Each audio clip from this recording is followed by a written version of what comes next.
Hey, everybody. Welcome to another edition of Coaching from the Couch. This is your weekly DMV Sports Update, and I am your host, C Wall, checking in as I do each and every single week to give you the latest and greatest on the hot topics in DMV sports. You all, I'm trying something different. This is what happens when you do live streaming, live TV. You going live on all of the pages to see which one works, or maybe they all work. At any rate, before we get started, we have to go through some housekeeping items. Okay, it's got a lot of housekeeping items, y'all. Check it out.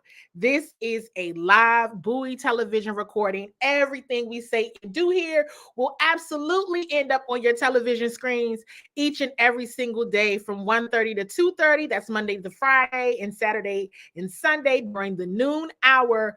Verizon Channel 11, Comcast Xfinity Channel 77. Make sure you are subscribed to the Bowie Television YouTube. Bowie TV at BCMC TV Maryland. Make sure you are subscribed. If you are watching through a live stream on Facebook, make sure you hit that love button and make sure you share this show with your DMV sports loving family and friends. If you have joined us from YouTube, make sure you hit the thumbs up, hit the bell so that you know whenever we're going live and you're getting all of the notifications as well. And last but not least, make sure y'all say hello to Mama Waller and Pops Waller because they be looking for you all to say hello. They be waiting for you all to say hello to them, but they understand that I have to go through the housekeeping items first. I already see a diehard Commanders fan, Bernard Plummer, has joined the conversation. Tonight, it's going to be Wizards, Gotta Talk, potential trades, and then I'm going to get into Commanders.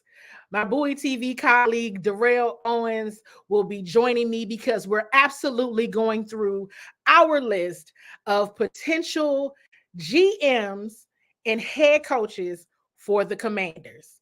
We want you all to know who we're looking at. We've done our due diligence. We've done our research as Bowie TV, and we're going to let you all in on who we think some of the great candidates are. So Wizards fans, check in, hit that love button, drop a fire emoji because you're up first, and make sure you share this show with your Wizards loving family and friends. And absolutely Commanders fans, we got a lot to talk about because we absolutely want to go through this list for sure. Hit the love button, share the show. Let's get started. Wizards fans, hey, listen, you all know I already told you the season was going to be dismal. Not very good. Quite bad, actually. And I shared with you, just see how the team is developing. See how the individual players are developing. Now, with that being said, we also understand and know that those are at times key indicators that players could absolutely be used and leveraged as trade bait. With that being said, definitely a lot in the rumor mill right now about potential trades for Wizards guard Tyus Jones and for Kyle Kuzma. One team in particular that is one to watch for Kuz is the Indiana Pacers. Now, here's the thing. Just when you felt like maybe the Wizards have a point guard, finally, because they haven't really had one, let's be all honest about it, since a healthy John Wall. You think you got something in Tyus Jones, and then you start hearing the rumor mill, and you're like, OMG, he could get traded. Same thing with Kuz. And we know that Kuz just signed a 4-year deal back during the summer, likes playing in DC, wants to be here, wants to be a part of the rebuild, and has communicated that even on his public Instagram. So this is something to watch. We're upcoming on the trade deadline. We know what was happening last year. leading up into the trade deadline, where there's smoke, there's fire. We started hearing about potential for Rui Hachimura getting traded, and he did. So this is something that we're going to have to watch. Wizards fans, drop in the chat if you are for any trades of any players. What you thinking so far about the development of the individual players themselves? The Wizards, I mean, we know they're, especially when it comes to defense, they're basically the last in the league. If you haven't bookmarked it already, make sure you have bookmarked the Inside the Wizards Sports Illustrated Fan Nation page. I'm the managing publisher for that page, and we have content coming out each and every single day. And that is where you can keep up with all of the things Wizards and what's happening with the reports in terms of the team moving to Northern Virginia and the potential for trades. But the only thing, when you start thinking about trades, and shout out to Pops Waller, shout out to my dad, because he always says this: how can you build anything when you have players constantly in and out? At some point, you're going to have to determine who are going to be your core.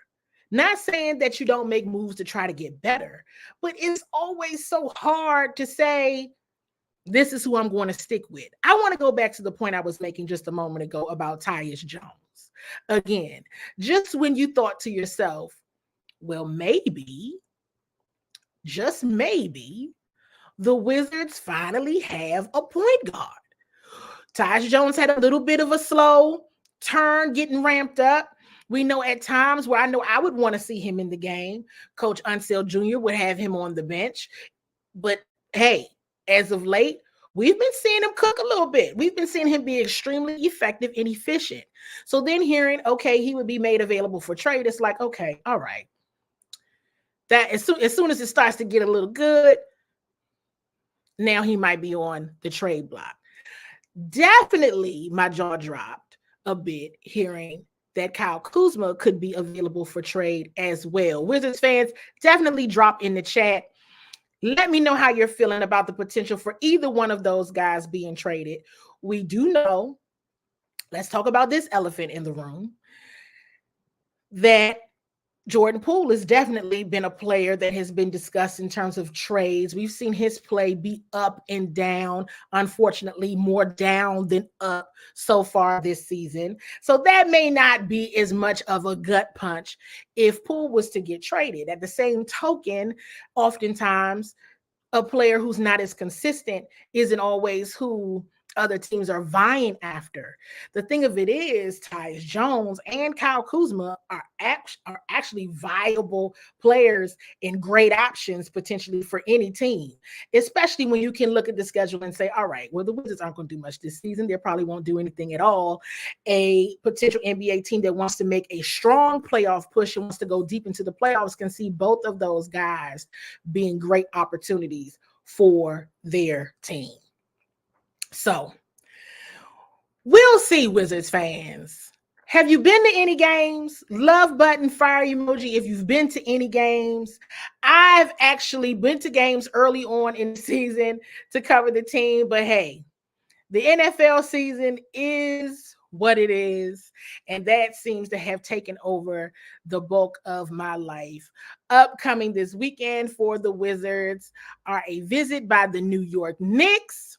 So we'll see what happens. You never know. The Wizards could absolutely go on a surge. When we've seen the Wizards play well, it's actually quite fun to watch. They aren't that terrible when they're playing well, but defensively, it's just really awful. Inside the Wizards staff writer, Gage Sheets, actually just published this evening an article actually about just how bad the Wizards have been defensively, specifically Jordan Poole. So make sure you all check that out when you have a chance. Commanders fans, you're up. If you are just tuning in, you're watching from the Coaching from the Couch series, the weekly DMV Sports Update. I am your host, Seawall. This is a live Bowie television recording. If you are watching through the Facebook stream, hit that love button. Share this show with your Washington Commanders loving family and friends. And if you are checking in from YouTube, make sure you hit the thumbs up and hit the bell, drop the link to your Washington Commanders loving family and friends, because we're going to talk. And in a moment, my colleague Darrell Owens is going to join me.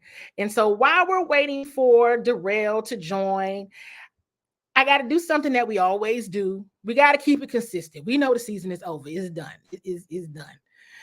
And small commercial break. Part of DMV Sports, we also cover the Baltimore Ravens. If you're on the YouTube channel, you'll see a ton of Baltimore Ravens coverage as well, because we absolutely do cover the Baltimore Ravens. My colleague Karita Parks covers them. But on this show, when it comes to NFL football, we only talk Commanders here. But a game we play, if you are new to the viewership of this show, hello, how are you doing? We still going to play this game, you all. We're going to still play it, because we have to be consistent. What's your one word? And that is, what is your one word to convey how you were feeling after the Commanders went down to the San Francisco 49ers? Drop it on in the chat, and I'll put it up on the screen so that you can share how you were feeling.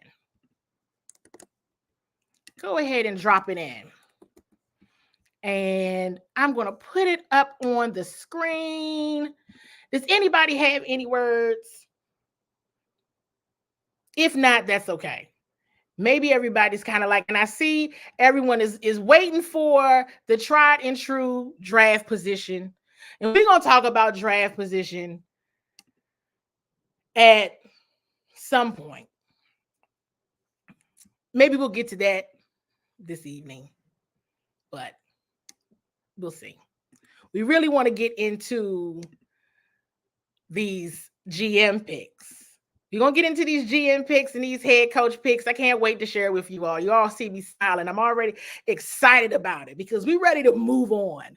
Well, before we can move on, I have to show you, this is something else we do on the show, where we actually show the press conferences from the previous game. So here is Coach Ron Rivera's after game press conference. Check it out. Jacoby to playing, and how did you think Sam did? Well, Jacoby was still tight, so we just had to be careful with it, and that's why we went with Sam. I thought Sam had some really good moments. It really, early on when things were balanced, it was one of those things that the situation gave him an opportunity, and he performed. He really did. I thought he made some good decisions, threw some really good balls. And it's just, obviously there are a couple throws I promise he would wish he had back, but, he did a lot of good things. It seemed like you guys were especially efficient with the run game. Would you have liked to have gotten that started at the very start and kept it going throughout the game? Well, I thought we did use it when we needed to, and it gave us opportunities. Ron, it's been a long time since you've had a lost season like this, where playoffs have been eliminated pretty early on. How does it feel, and how do you kind of get this team ready for one more home game? Well, because we got one more home game. It's a group of professionals. I think the guys understand that, and just expect them to show up and do their job. What did you think of the defensive performance today? I thought the guys were really gritty. I really did. I thought they gave themselves opportunities.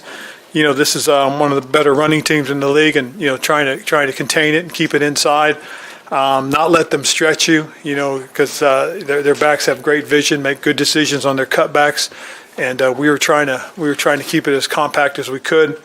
We had some really good moments. We really did. They mixed some things up early on us. They broke a few tendencies, and they did a nice job, obviously, of doing that. And we had to try and make some adjustments to try and limit some of their runs. Ron, if it's possible, because of all the uncertainty with the quarterback this week, where do you think Sam is after essentially a year of this league? I think he's, taken a kind of step that you need, early on that just shows he's got the growth going forward. I believe he's a guy that can be very, very good in this league. It's still, there's some things he still has to grow on, obviously, and we can be better and help him as well. It may be difficult in this era to kind of have patience with anybody, but especially at that position, is patience something that can be thought of or used? When it Well, comes to quarterback? it is, I think, unfair at times. People want everything now. And, if you're willing to go through the process and deal with the process, then patience is necessary. Was Jacoby's tweet enough that he may not play next week as well? Well, we'll find out. I can't tell that part of it. I really can't. Understood. If he's healthy enough, would he start? Well, we'll see. We'll get together and we'll talk about it and see how things go. And then one more on Sam. A few weeks ago, you had felt like maybe he was the answer. You talked about him as the long-term guy. Do you still feel like that about him? I still think he has that opportunity to be that guy. I do. I mean, when you see some of the things that he did early on and, when things weren't as tough as they are right now, he's shown that he has some ability. And we're going to share Sam Howell's after game press conference, and then we'll get into our list because our guy Darrell Owens is in the virtual background and he's going to jump in a moment on here with me. While you're watching the after game press conference from Sam Howell, drop in the chat, what do you think? Do you think Sam Howell should get another year to try to be this team's future quarterback, or have you seen enough and you're over it and you believe that the Commanders need to draft another quarterback? Yeah, I mean, I thought, just didn't make enough plays in the second half and turn the ball over too much. But did some good things in the first half. We're kind of in the game, but just didn't make the plays we needed to in the second half. Can you speak on being able to connect the trade a little bit more? You got on that deep route out the slot. Was that something you were able to work on? You saw film that the 49ers were successful to on that play, on that deep pass to Terry? Yeah, I mean, coming into the game, the 49ers, they don't play a ton of man coverage, but, we kind of thought coming into this game they might play a little more man than they usually do, and we got man on that play, and I think Terry against anybody in man coverage is a good matchup, so we kind of had a check at the line of scrimmage, and he killed him at the line of scrimmage, ran a great route, great release off the line of scrimmage, and I just tried to throw a ball out there that he could make a play on. Obviously, it was a little bit of a wacky week for you. How odd was it kind of going through from, Monday until game day? Yeah, I mean, obviously, interesting week. Wasn't expecting until, about 2 hours before the game to have to play today. But every opportunity I get to come out here and play and play in the National Football League is a blessing and a great opportunity. And every single opportunity I get, I try to go out there and give it my all and make the most of it. How much work did you get this week, and did you feel prepared when you got the call for the game? I didn't get much work in practice, but, I've gotten to work all season long, and I feel prepared, even when I wasn't getting the reps this week, I still felt like I was prepared to come out here and play. Is there anything specific in this past game that you already know that you want to work on for next week, the final game, to just kind of go out on that? Not at this moment. I think I just have to watch the film, but just keep trying to, just complete the football and play, put good plays together and stack them on top of each other, and just try to help my team win games. And how do you mentally stay in the same set to be ready to play, even though you weren't expected to be a starter today? Yeah, I mean, I'm always ready, no matter what the circumstances is. As long as I'm gonna have a chance to play, I'll be ready.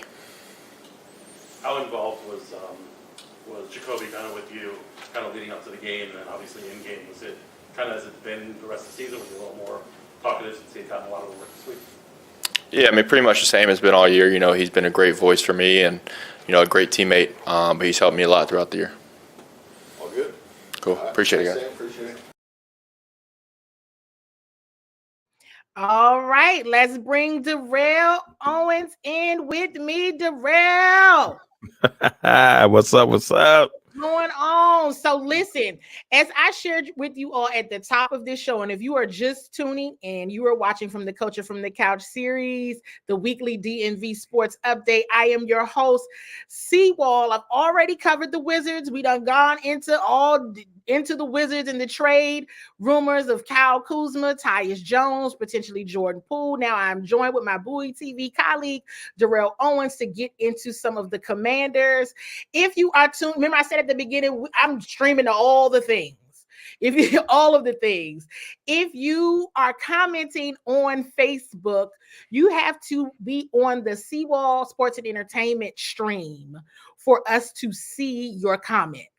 So you would have to hop on over to the Seawall Sports and Entertainment stream in order to see the comments there. I knew it was a reason why I didn't do it on my page. So that was the reason. But if on YouTube, we can see all your comments. I do believe. So love button. If you're on Facebook, share this show with your Washington Commanders loving family and friends. If you're on YouTube, hey, our YouTubers, hit the thumbs up, hit the bell so that you get the notifications, and just hop on over to Seawall Sports and Entertainment Facebook stream if you're watching from Facebook to make sure we get your comments there. Because I saw some comments and I was like, it's not coming up. That's why. Live TV, folks, live TV. So, secret. I'm gonna tell a secret, Darrell. I'm gonna tell a secret. On Sunday, I left Darrell to go attend the Commanders press conferences by himself. I said, I'm going over. I'm going to the 49ers locker room. I'm going over here. So I'm going over here. I'm going over here to talk to Trent and Chase. And so with that being said, congratulations to Trent Williams on his 11th Pro Bowl. I believe Chase Young is an alternate. I think he was named an alternate, I believe, Darrell, I think. But and congratulations to Montez Sweat on his first Pro Bowl. So we always got to shout out our former Commanders when they're doing great things.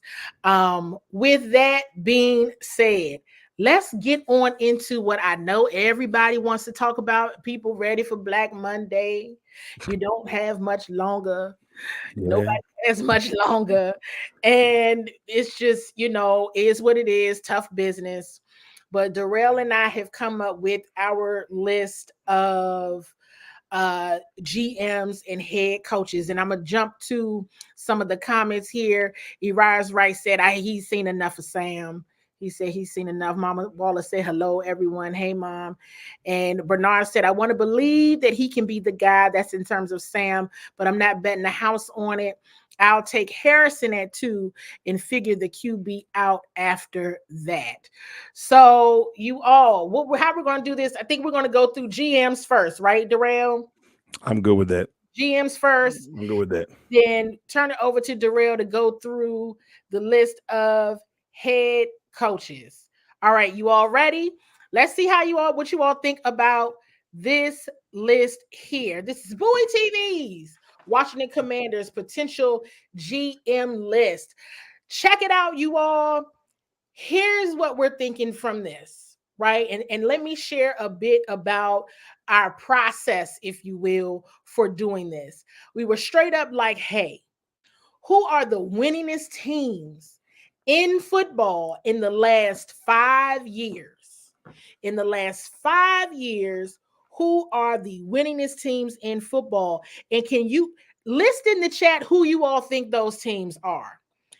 I'm going to go ahead and tell you while you listing those out in the chat. The Chiefs, the Bills, the Ravens, the Green Bay Packers, the San Francisco 49ers, the New Orleans Saints, the Dallas Cowboys, the Philadelphia Eagles, the Pittsburgh Steelers, and the Seattle Seahawks. Okay? So those are the teams. Those are the top 10. Won the most in the last 5 years. Then I said, let's take a look at how those teams are doing this year. Narrowed it down a little bit more. Chiefs, Bills, Ravens, 49ers, Cowboys / Eagles. This is how I came up then with this list. I want to know who's been got some longevity in this talent evaluation game. So we're starting at the top left with Adam Peters, the 49ers assistant GM. That goes without saying, right?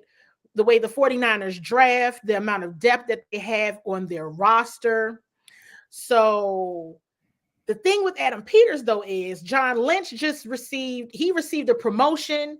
So there's a strong possibility that now Adam Peters may move up to that general manager role. If not, absolutely a great choice. Then to the right here, from the Kansas City Chiefs. I told Darrell, I said, Chiefs, anybody. Pick one. You know, have them pick a name out of a hat. It doesn't even matter. It's from office perspective, because in the last 5 years, even if we're talking longevity, but specifically the last 5 years, it doesn't get any better than what we've seen them do. Straight up with the Chiefs organization. Then I said, okay, Alex Hallaby. I'm gonna tell you the truth. I really, really, really like Alex. I really, really, really like Alex. And I'm gonna tell you why I like him so much. He's into analytics. Oh my gosh. So if we're talking tried and true talent evaluation, coupled with knowledge of analytics, which is like the new current wave and the next wave, look no further than Alex, right? The challenge though with Alex is I don't know how it really works from a moving within the division perspective. So not so sure about that. Joe Hortiz or Horitz from the Baltimore Ravens, the director of player personnel. And I see some comments here in the chat, and we're going to try to put those up on the board here. I said, Josh already said, listen, I'm going to tell you like this. Let me take this down. Let me take this down for a minute. I'm going to put it back up. I told Darrell this. Y'all may have heard me say this on a previous show. It is absolutely strategic and by design that Bowie TV covers the Baltimore Ravens. As I have shared with you all a multitude of times, let's be very clear about something. Yes, everybody knows I grew up a Commanders fan. Everybody knows that ain't new news.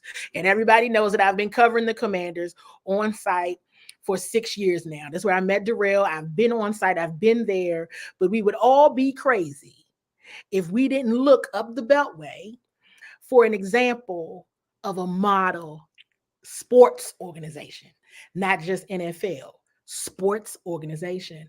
And so with the opportunity here at Bowie Television, we absolutely said, we're going to shoot our shot and cover the Baltimore Ravens.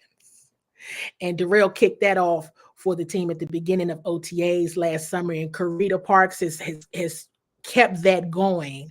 But let's be very clear about something. If you were to model after any organization in the NFL, when you got an example right up the road, that is what you use. The example up the road. Don't cry, Urias. It's a very, very organization to model after. The record speaks for itself. And let's also be clear about something else that Josh Harris has said. He wants to be competitive in the playoffs. Everybody wants to win a championship. Everybody wants to win a Super Bowl. But he talks about being competitive in the playoffs. And the Ravens are a team that have absolutely been consistent and competitive year after year. And the vibe is immaculate. Malik Boyd, Bills assistant GM. That's another team quietly has drafted very, very well and has also made some great free agency moves. We know that each one of these teams that we are listing out here as potential GMs, they've all made great decisions from a free agency and draft perspective consistently over the years. Down there at the bottom, a wild card pick, Dawn Appointe.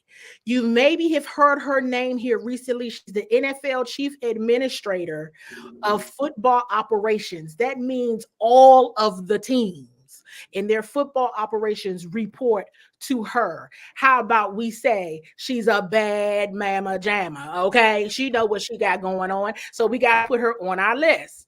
Now, here's a couple of sleepers. Now, Darrell has grown up a Green Bay Packers fan. I said, now, look now, I ain't gonna say nothing. I ain't trying to, but the Green Bay Packers quietly draft very well. Very well. And Milt Hendrickson has a history being in whose front office?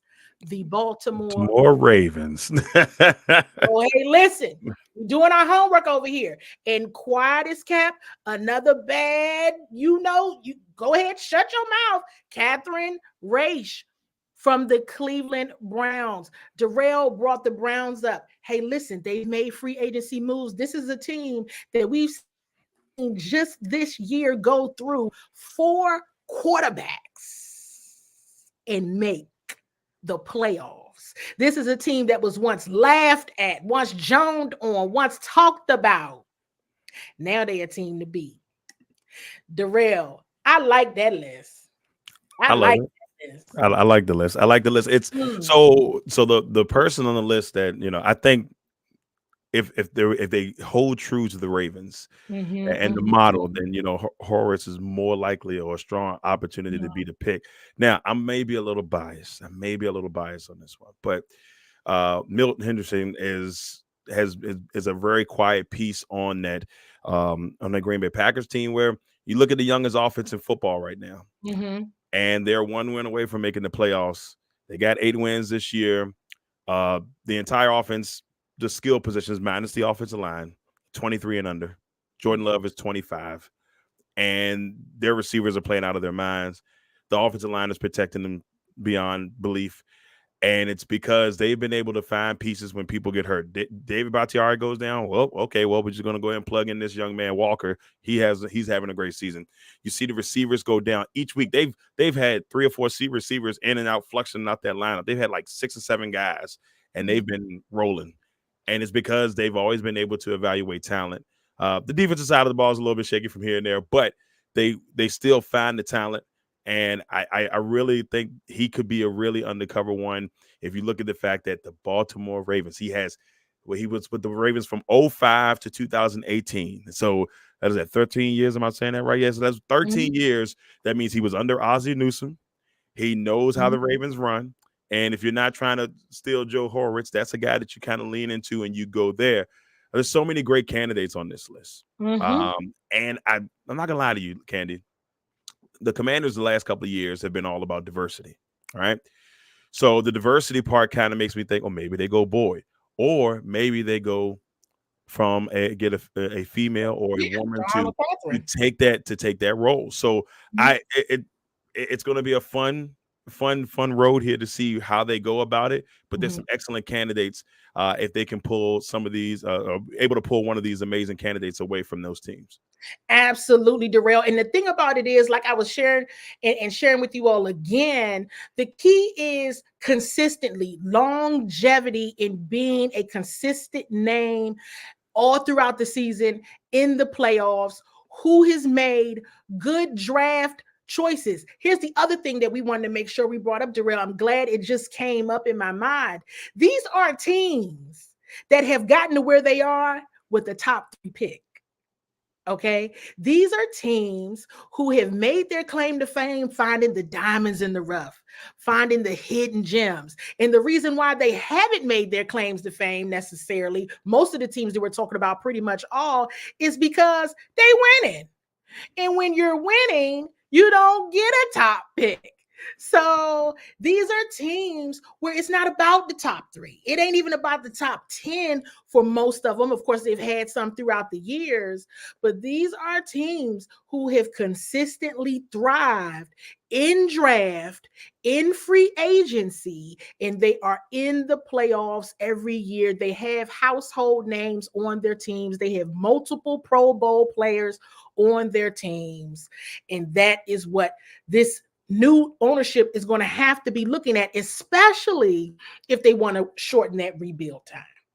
They got to get somebody in here who knows what they're doing and who knows how to get them and what they're looking at. The other thing that you're mentioning too about the diversity aspect, going back to Don for a moment, in Don's role as the chief administrator of football operations for the NFL at the league level, with all of those teams' operations reporting to her, it would give her the opportunity. Yes, she's the general manager, but it would also give a potential opportunity to bring in somebody that is a true talent evaluator that only focuses on the roster. Right. It ain't about the football operations. I got football operations if I'm done, right? But I'm going to bring in somebody that your sole responsibility is talent evaluation. I think that's a great point you made about diversity from that aspect as well, Darrell. This is going to be good. Now, Darrell, next up, you're up. Yeah. All right, y'all. So here we go. Here's the deal. So I had to do a lot of thinking on this to an extent on how I wanted this to go. Now, obviously, you see the man at the top, Mr. Mike McDonald, Ravens defensive coordinator, and a lot of people are going to scream at me and say, Darrell, wait a minute. This team needs offense. This team needs everything. There's no ifs, ands, and buts about it. But when you got the worst defense in the NFL, how do you go about fixing that? Why don't you go and snag the young man, 36 years old, a talented defensive mind. He's got the Ravens playing lights out right now. We saw what they did to the Dolphins last week. It's a little bit tough. I got the Dolphins offensive coordinator on here, but he's done well. And what I like about McDonald is I think that he could really find a way to bring out, if they decide to keep some of the players. I think he can bring out some of the dog in some of those players. If not, I think he'll be able to find the pieces that he needs to be able to bring and bring this Commanders team back to where they need to be. Now, little tidbit about Mike McDonald. That I know it's a little bit wild, but I during the training camp, I had a chance to meet a young lady who happens to be his wife and is a former Commanders cheerleader. I had no clue, and she was like, "I'm married to that man right over there," and I was like, "Oh, okay." So it brings a little bit of that in there, but that's just a little fun fact. Now, but Mike McDonald's my favorite in these choices. I think if you're gonna follow the Ravens, if you want to build around it and be a part of what they have brought, through in the NFL the last couple of years, I think that's the way to go. He's young and he fits the mold of coaches that we've seen in the NFL over the last 5 years. Next, Frank Smith, offensive coordinator for the Dolphins. Now, this pick is because if you want to go fix your offense, well, guess what? The Dolphins offense has proven this year that they can score, flat out score, just absolutely score at times. Now, rough week last week, but wouldn't you want a guy who is would be a little bit under that Shanahan tree, a little bit under that McVay tree, because they kind of mix together there. I think Frank Smith would be a great offensive mind to kind of bring to the Commanders, and maybe if they decide to keep Sam,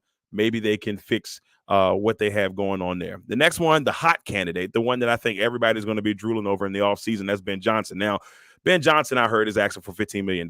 Now, I don't know if that's something that he's doing because the Carolina Panthers seem to be the team that wants him the most, and he wants to protect himself by asking for $15 million. I don't know. But he feels like that he's that hot of a commodity, which he is, and he will be probably, if not one of the top 3 coaching candidates out there. So just in general, we've seen what he's done in Detroit.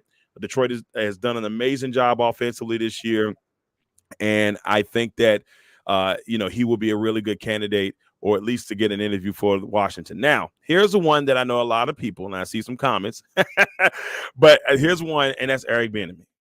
We all know that Bieniemy was brought here to try to enhance his opportunity to be a head coach. Now, has he done enough this year to maybe be seen as a head coach for this team? I don't know. Obviously, we heard a lot of stuff come out about the team, and we heard players, rumors that players didn't like him and all that stuff. So I think that makes it hard for him. But I do think the organization will at least give him an opportunity to be interviewed.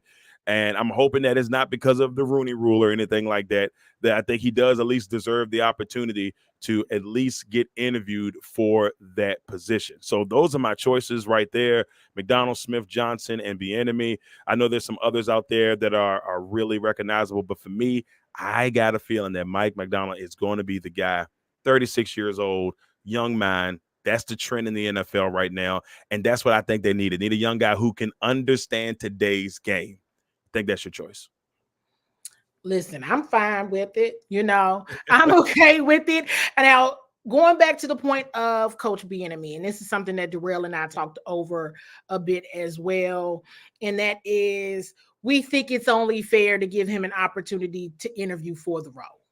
You're dealing with a roster that you didn't choose, and you came in to help change a culture, and this year just wasn't it for whatever reason, right? Which might be surprising to so many. I mean, we already saw the comments in the chat about the Pro Bowl.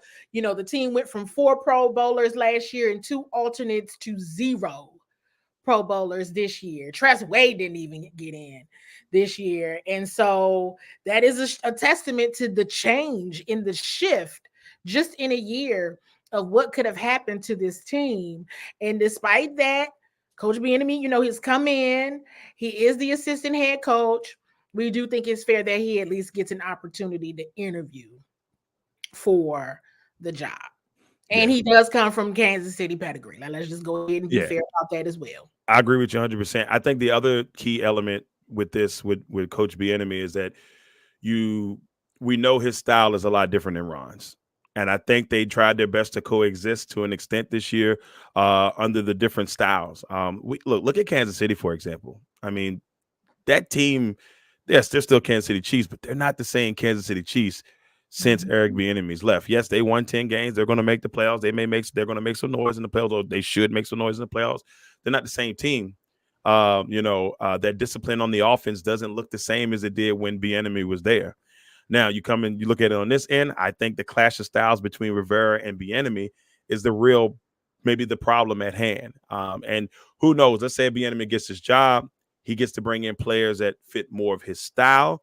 Could be a whole different dream. So I think that it's an important element to at least give him an opportunity to interview for this job. And if they feel comfortable enough to make that leap, we'll see.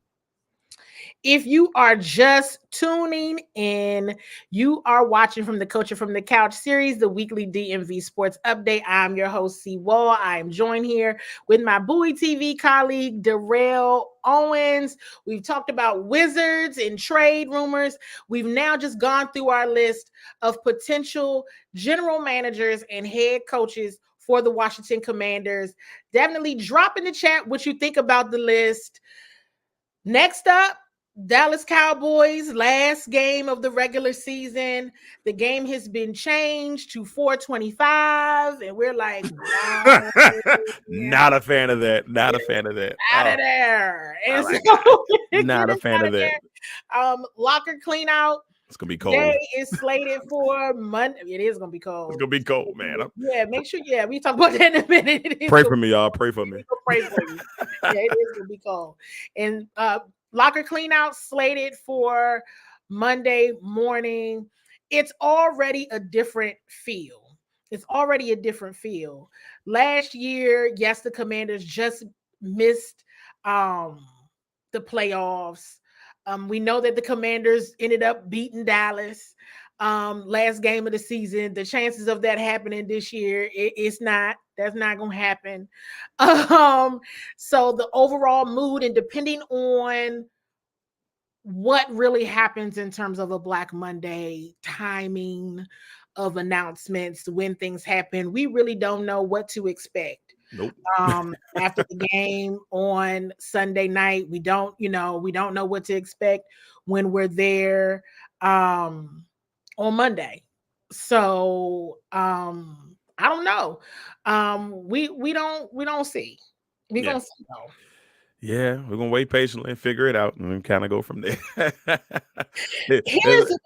Go ahead, Darrell. What I was about to say is, like, it feels like, when we used to work in retail, they'd have you work a late shift and then have you come right back in the morning. I think that's exactly what we're about to do. We're going to have to work a late shift and then had to come right back in early in the morning to figure out what's going on. But like I said, we'll be there. Bowie TV is going to be there to get you that inside scoop. We'll be there a lot. And this is going to be a very interesting off season. You all make sure that you are subscribed to Bowie TV on YouTube. Make sure you're following Darrell and myself on all social media as well. We're not going to miss a beat because we're going to be right there with everything. And so we're going to see. We're paying a lot more attention. I see the thing, our tank for number 2. But hey, remember now. And let's say, what have I been saying, Darrell? They get number 2. This better be a generational pick. This better be the last time. The owners got to make a splash. You better make it count. This better be what it's all about, because these teams that we just named, right? The teams that we were just talking about, the top 10 winningest teams over the last 5 years, those top teams, those executives and potential head coaches are coming from. These are not people that pride themselves on top picks. Yeah, and so it's got to be a complete overhaul of culture for all parties involved: fans, media, staff, inside the building, on that football field. We not getting famous off a draft, top draft picks. Those teams haven't gotten that. So it's going to be a shift. And whoever they pick at 2, oh, it better be good, because Yeah. it is not a get somebody and develop them. You got to get in and you better do the Joe Burrow, or you better do a Patrick Mahomes. Well, Patrick Mahomes wasn't nowhere near to, but you get what I'm saying? It's got to be somebody that you like, whoa. And that's what they got to do, or else you're going to be in trouble, to say the least. I think that if they don't come out strong, they for sure can lose this fan base pretty quick.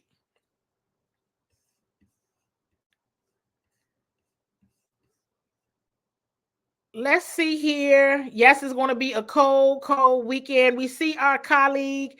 Can you hear me, Darrell? Might have lost Darrell. Can y'all hear us? Oh, we back. We back, Darrell.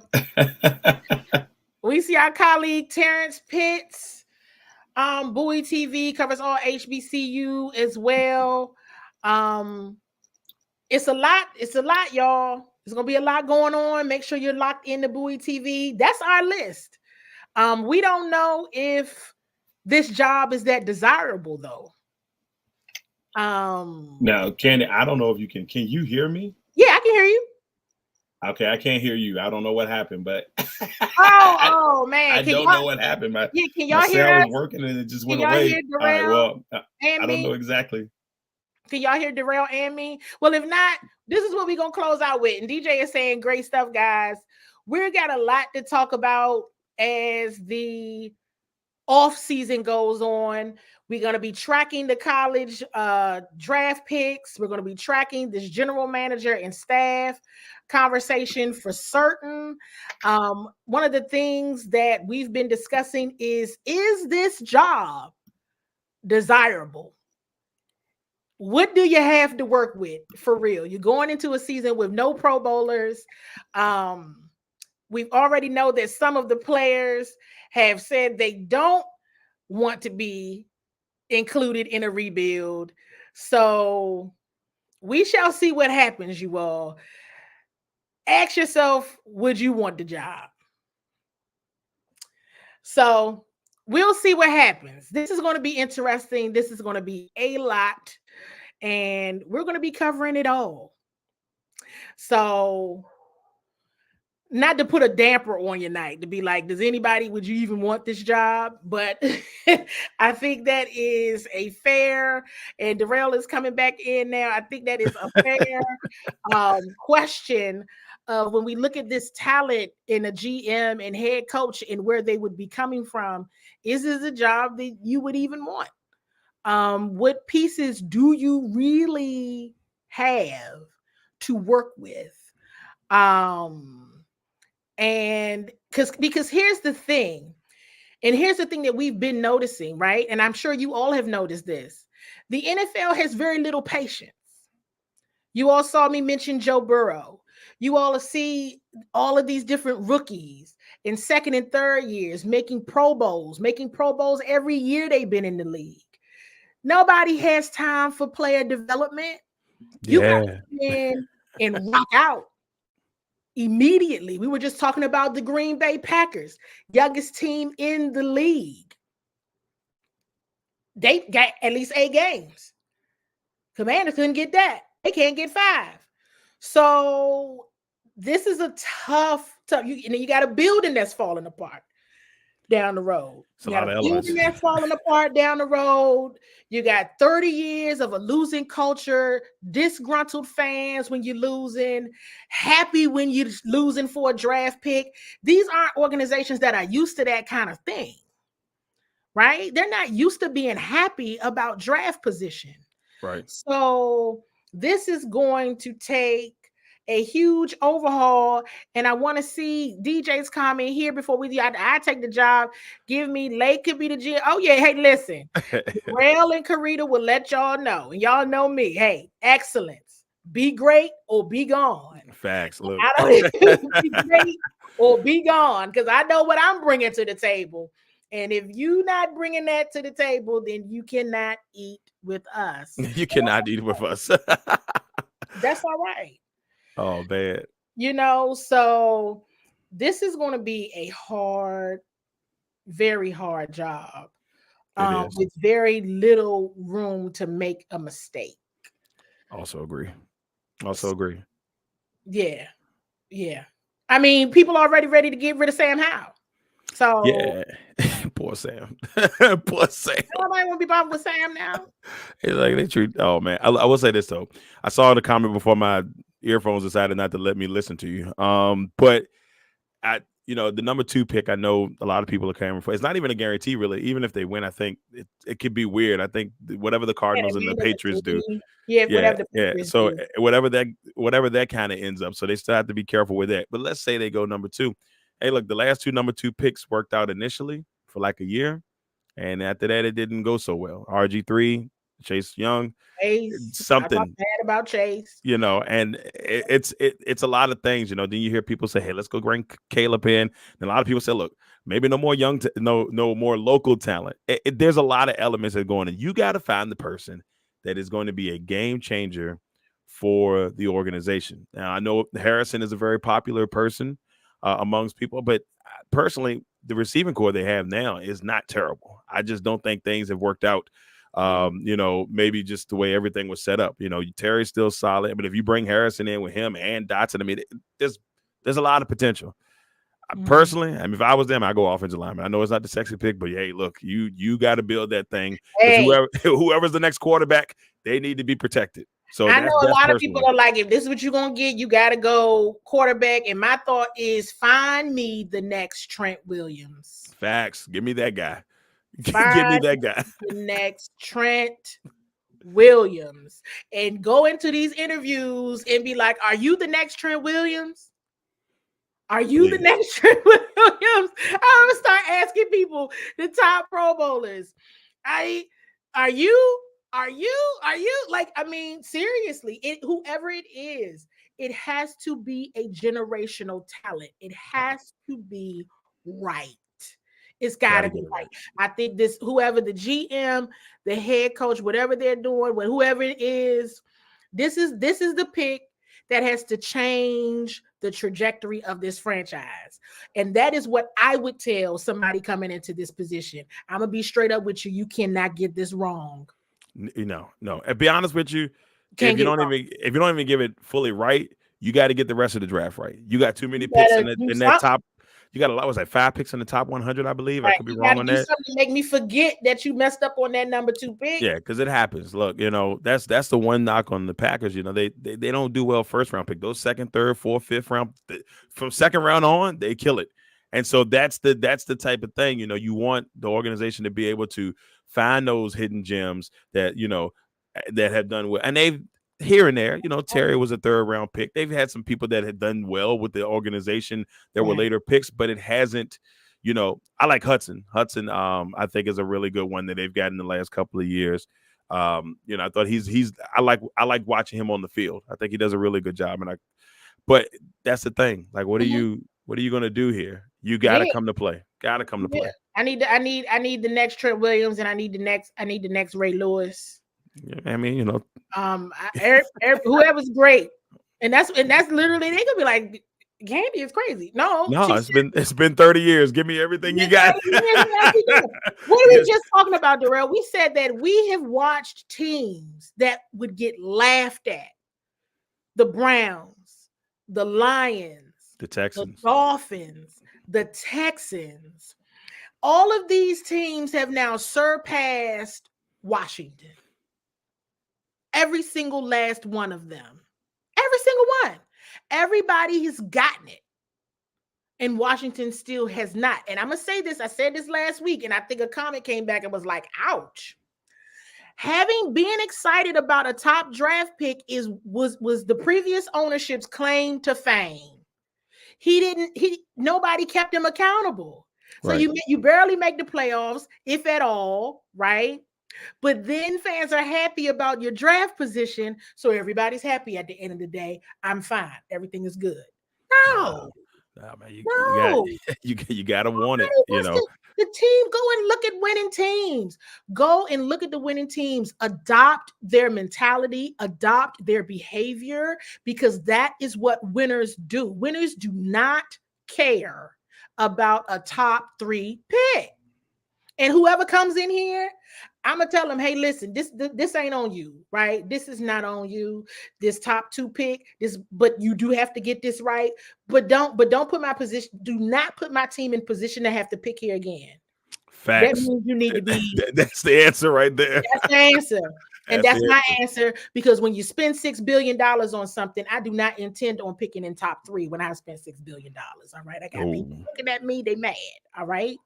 So this not on them, but the whole entire culture and mentality has to change to people who are used to playing in January.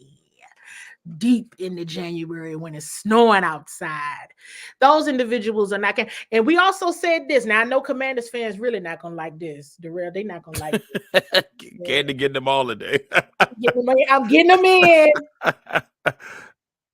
You might not like it, but I told Darrell, I'm not above taking somebody from the Dallas Cowboys front office. I ain't above that. Look. Hey, because they on that list. They're on that list of the winningest teams, top 10 in the last 5 years, and they have done well in the draft. And where they haven't done well in free agency, they have made adjustments quickly. Yes, and I know a lot of people don't want to hear that, but they don't. You know, if you look at Dallas, look, here's the thing: Dallas is always in the playoff mix. They may not win the way they would like in the playoffs because they have a high standard, and that's a good thing. That's that mentality that you were talking about. You got to have that high standard, even if we're not winning, or even if we're not winning the Super Bowl. We want the mentality that they're in the playoffs or on the cusp of the playoffs every single year. That's what you want. And, you know, I know y'all probably tired of me talking about Green Bay, but as a Packers fan for the last 30 years, that's the one thing that I could always hang my hat on. They're either in the playoffs or they're going to be in the mix, or they're right. They're like this weekend. Hey, they win this weekend. Guess what? They're in the playoffs. They lose. Hey, still a good season, in my opinion. But that's the mentality you want. You want to be right there or in there. Because guess what? You can't win the Super Bowl if you ain't in the dance. And I think that's the mentality that the next head coach and GM have to bring. These fans, we said it last week, Candy. These fans have been through enough. They're tired of it. Enough. They're tired of it. It's time. Like, you're not tired. And I have said that, and I'm laughing here. Look, DJ said I'm doing my best impression of Cat Will. Listen, all I'm saying is it's been too long. It's been too long. We're watching people. We just named 4 or 5 teams that used to get laughed at that are now light years better from top to bottom than the Commanders. Come on. Yeah. Ain't nobody giving no more passes. I would let, hey, Mr. Harris, Mr. Rails, Mr. Magic Johnson, we want to win too.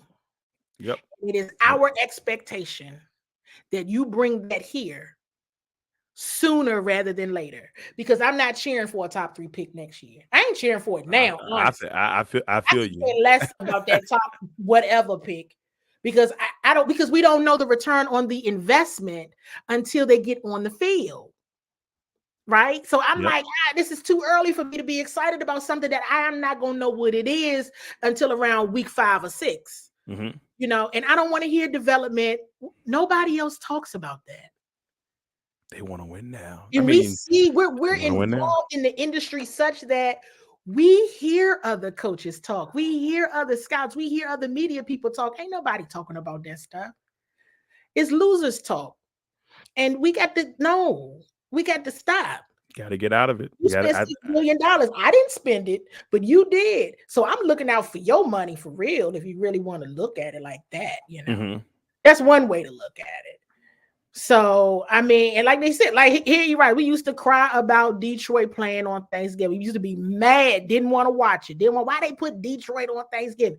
Now look at them. I mean, you know, now they're a good team. And the last couple of years they've grown, you know, and see, Detroit's a good example as well. You know, they took a chance on a guy named Dan Campbell, who was out here talking about biting kneecaps. And so he went from biting kneecaps to struggle the first year to almost making the playoffs last year to making the playoffs, winning the division this year. That's the type of progress you want to see. If they don't win next year, just out of whatever, You want to be able to see, okay, that guy's got the right thing. Because with the first thing people said that first year, it was like, Detroit's got it. They just ain't got the talent around them. The second year, with about the same players and a couple of pieces that they added in, and people's like, okay, wait a minute now. This Detroit team got something cooking. This year, expectations come in. Detroit's going to win the division, and they win the division. And, he does make some, plays here and there that are like, well, what's that? But he's a good example. I would think even Mike McDaniel from Miami, same thing. It's like Miami was one of those, like, what do we got going on here type of things. And he's got Tua looking like the, lead vote getter in the Pro Bowl. And we're talking about. I'm smiling because I like Mike McDaniel. I love Mike McDaniel, man. He a cool nerd. He'll say it himself. He's so cool, He a cool nerd, man. I love Mike McDaniel. The swag is real. Funny. The swag is real. The swag is real. He's like funny, like dry humor. Like he's not trying to be funny. I think he just is. Right. And I think the players play like the tough game last week. We'll say that. But you watch those type of coaches and players are playing hard for them. The D'Amico Ryans of the world. Look how hard the Texans are playing this year for a young, energetic head coach. That is the way the league is going. Okay. Young coaches with today's mentality. That's the way you gotta go. That's why like I said, Mike McDonald is my guy. He's my choice right now, unless something changes, which I don't see. Look how excited that Ravens defense. Karita Parks, our girl Karita Parks, will tell you every week. She posted a picture today of Javion Clowney. She was interviewing, talking to him. See Odell in the back. He's smiling, and she made a good point. The energy in that locker room is completely different because everybody's on board. The defense is on board. Everybody's got each other's backs. That's the culture. Forget it if you get the Ravens, but that's the type of culture you want in that locker room. We've seen some sad times when we went in there, and you can just tell the vibe is like, man, you wanted to change, and that's the vibe that you want to see. That's the vibe I know me and you want to see that for years to come. I ain't gonna lie to you. I mean, you go to the games, you be like, man, I want to see them do well. You cover the team, you want to see them do well. And shout out to our girl, Alyssa Howell. Alyssa's been commenting. She's with us in the business. One of the greatest photographers, works alongside Darrell, does excellent work as well. She's there. She sees it as well. And it's, everything started out so well. And I know we've had a few shows where we've tried to dissect and really figure out what went wrong in the Commander season. And we kind of went down the games and where we just saw the demise and we saw it. And I want to go back to the point, and Darrell, you can talk more about this because you were out there on the field. You got all of the great moments in seeing how this team reacted to Chase Young and seeing Chase after the game. I'm going to let you. Yeah, look, here's the thing. I think, there was a lot of negative comments after, he got traded, and people say, well, look at this. He's down on his teammates. I'm going to tell you what. They stayed out there. He was the last one to leave the field. For the 49ers. Everybody else was in the back, had started walking in the back. He sat out there hugging coaches, hugging players. You can still see that there was a lot of love there. McLaurin and Curtis Samuel came up to him. A lot of love, a lot of energy. Him and EB shared a really private, well, not private per se, but a very, intimate moment. And, he told him he was proud of him, and you could just, it was almost like a proud papa to an extent, but, you just kind of saw that energy throughout. Players on the defense, but a lot of people went by and they made sure they spent time with him. They said hi, we miss you. Like the vibe was there. I feel like if Montez had came, they would give Montez the same exact treatment. Absolutely. So there was some love there, and it's I don't know. I just you want to see the team do well, and after seeing that, it made me a little sad to an extent because we've been covering Chase Young for years. It did. Yep. We've been covering him for years, and it was kind of sad to see them I had the same feeling, Darrell, in the locker room, in the San Francisco locker room. Talked to Trent. Of course, we did a media scrum, and then we talked to Chase. We did a media scrum, and then we did tell Chase as soon as it was over. It was like, I started off. I was like, well, Chase, it's really good to see you, man. Like, he said, it's good to see y'all too. And we just all started talking, and I'm like, I cannot believe Chase and Montez got traded. Like, of all the things that we predicted for this season, that absolutely wasn't on the list Not And both. I thought not one both, maybe. not both. I thought And one it maybe, was, but not both. and we were, and it was sad. I shared that same sentiment, Darrell, that it was sad because we're also here to try to dispel rumors and myths as well.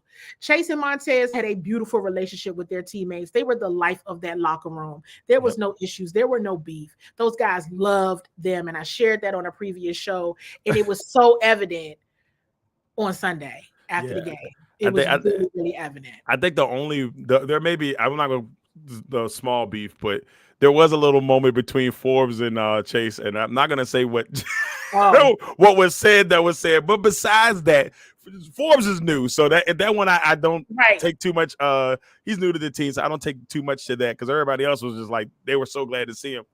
I don't know what Forbes was. I'll say this: I saw Joey slide, and even Tress Way was like waiting to talk to him, like they couldn't wait to talk to him. Yeah, Joey dapped him up at the end. We got they got a good hug in there. Yeah, I think he might be the only one that I knew for sure. Like, I don't know, maybe him, but everybody else was there. He might have been like, "Boy, if you will get out of here." But anyway, well, y'all, listen. You're gonna be seeing a lot of us, and so don't get tired of us. Make sure you locked in. Like I said, be locked in. Make sure you're following both Darrell and myself. Lots of draft pick conversation, prospect conversation as the all season continues. Of course, all the updates on what is happening with any staff changes, all of that. Stay locked into Bowie TV. We got y'all with the Commanders. We gonna have y'all all off season. If you know Ravens fans, Karita's got you locked in as you all continue on the path. Looks like the AFC, the road to the Super Bowl runs through Baltimore. So we got that coverage as well. So we gonna have all of it locked in, and there's actually much more to come from Bowie TV as the off season goes on, and we'll be sure to keep y'all updated. So y'all, thanks for hanging out with Darrell and I. Y'all stay here the whole time. We appreciate that. We appreciate that. We appreciate that. But y'all, be good. Try to stay awake. Send Darrell some warm wishes, literally warm wishes. Yes, please. Please. You know, and like this one says, don't forget to hit that like, y'all. Appreciate that support. Hit that like. Appreciate it so much. You guys have been awesome. And we're going to see you guys again soon. Take care.